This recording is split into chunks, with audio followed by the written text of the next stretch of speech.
At this point, I'll take questions. I guess earlier in the year, or last year, I should say, we replaced certain switches, right, at the high school and middle school. So this is the second phases, the elementaries, and whatever else wasn't done. Exactly right, and this would be the final phase. This Okay. would be a complete replacement. Okay, the routers are already going to, are we going to do the fiber project the same time as the routers, or are the routers going to be prepared for the fiber, or how is that going to be phased in?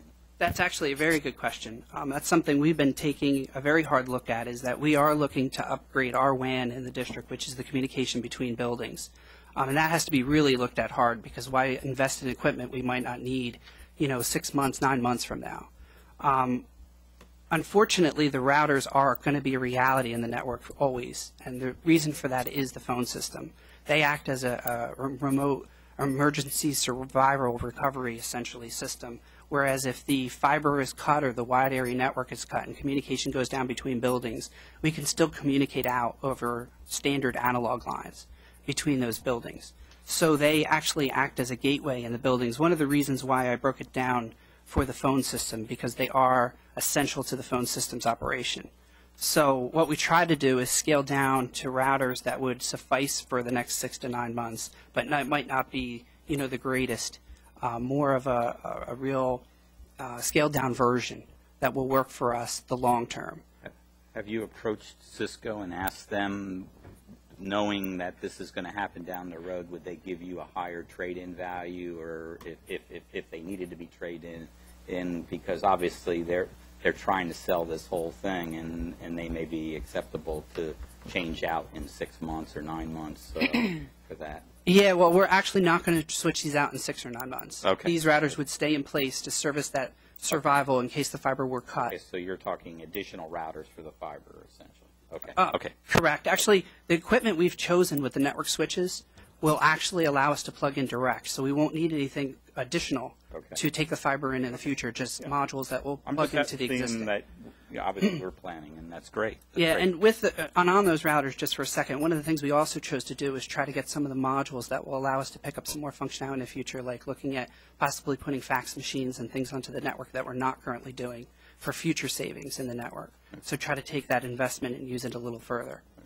Now, I guess the big question is, obviously this is budgeted, right, for this year, that we're not going to have, I mean, we've got the money and this is planned and everything, right?